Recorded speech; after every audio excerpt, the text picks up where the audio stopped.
belajar khususnya di pandemi ini karena sekarang semuanya bersifat daring, sampai yang anak-anak dibilang sama orang tuanya, kok main HP terus ini, kok depan HP terus. Yang gurunya karena kita punya istri, punya saudara, kok di HP terus. Memang kerjanya sekarang di HP semua serba daring ya, khususnya di dunia pendidikan, karena seluruh pendidikan di Indonesia itu diliburkan.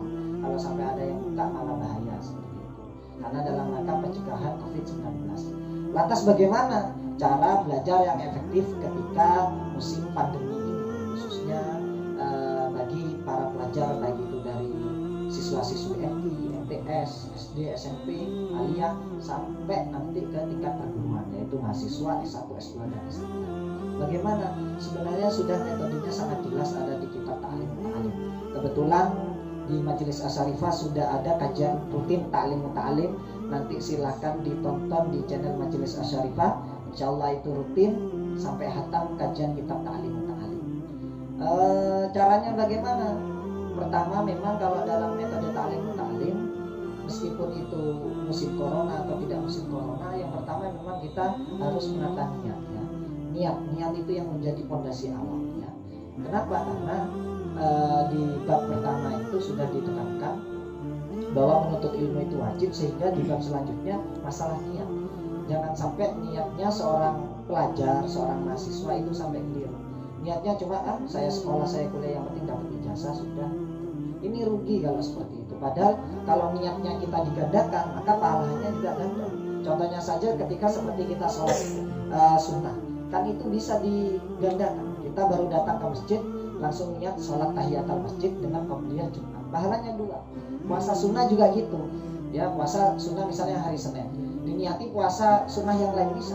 Puasa sunnah mutlak dicampur puasa Senin, dicampur juga puasa yang yaumul bid misalnya, dan lain sebagainya bisa seperti itu. Karena penggabungan niat itu khususnya dalam masalah sunnah itu bisa. Niat ini, dan juga jangan sampai salah.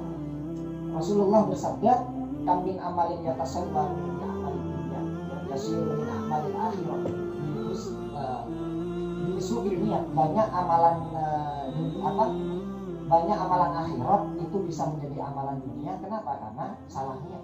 Ya, kita niat kemana misalnya, ke niat sholat misalnya, ketika sholat karena ingin dilihat mertuanya, ini calon mertuanya saya, jadi harus dienak-enakan. Bismillahirrahmanirrahim, alhamdulillahi rabbil alamin. Dienak-enakan. Ini amalan akhirat bisa jadi dunia. Banyak juga amalan yang sekiranya itu kelihatannya dunia bisa menjadi akhirat. Kamin amalnya tasawwaru bi amalil akhirat yasiru bi amalid dunia. Kelihatannya urusan dunia itu ngomong budal, tok repot, tok kesana kesini kerja, tok iki kok kerja Senin sampai Sabtu tidak ada liburnya. Sekali-kali mau santai, Minggu kadang kerja lagi. Ini kok yang dikejar urusan dunia. Padahal itu dalam rangka kita niat kerja itu dalam rangka untuk menafkahi kita, dalam rangka nanti ketika kita punya sahur kita bisa bersedekah. Ini kelihatannya dunia bisa menjadi amal akhirat. Oleh karena itu jangan sampai salah, khususnya dalam rangka mencari. Jangan diniatkan ijazah ke sini, saya tak ikut majelis saja, enak nang enak kopi ini, enak rokok ini, karena seperti rokok ini ya. Jangan kalau seperti itu.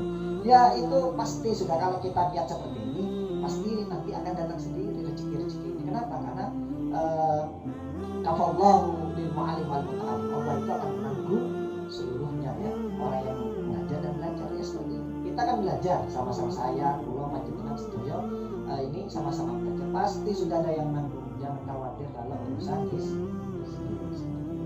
juga dalam rangka memulai belajar itu dengan dimulai hari Rabu.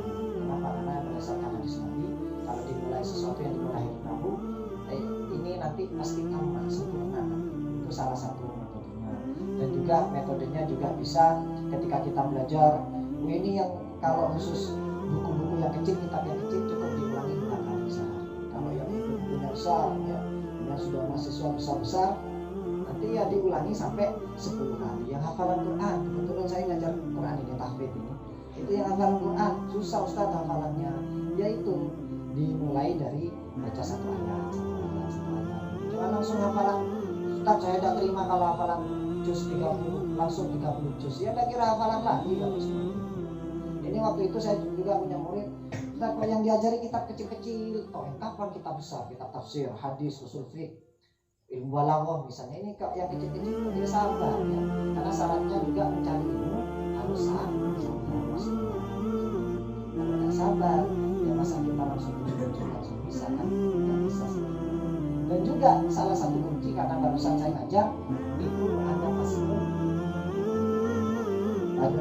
masalah bil istifadah wal waktibasi, cara yang dapat mengambil faedah, mengambil faedah ini. Caranya bagaimana? Membawa pena. Rasulullah berpesan kepada kita jangan sekali-kali lakukan al-mihbar ya. Kalau dulu itu pakai tinta, kalau nulisnya orang dulu itu kan pakai seperti tinta. Kalau sekarang ada usul kayak itu ya, kalau kita pakai itu sesuai ya langsung saja tulis. Sekarang tidak bisa pakai ada sesuatu yang harus ditulis. Kenapa? Karena kalau yang orang yang kita hafalan man hafidhah harro, kalau orang cuma hafalan tak nanti harro hilang. Kalau ditulis man qara'a atau man kasaba ini qara, kalau kita tulis nanti akan hilang. Itu salah satu pelajaran sekali-kali dipakai. Makanya ada ulama yang bilang al-ilmu kasih ilmu itu seperti binatang buas.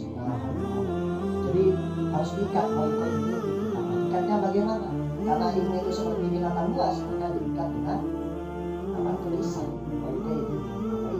Jadi ini yang salah satu bagaimana nanti kita bisa juga bermanfaat seperti itu. Ada nanti bisa diikuti di kajian kita dan juga mohon doanya sahabat Asyarifah dimanapun berada, semoga majelis Asyarifah yang sekarang dibangun dan acara oleh Allah Subhanahu wa Ta'ala.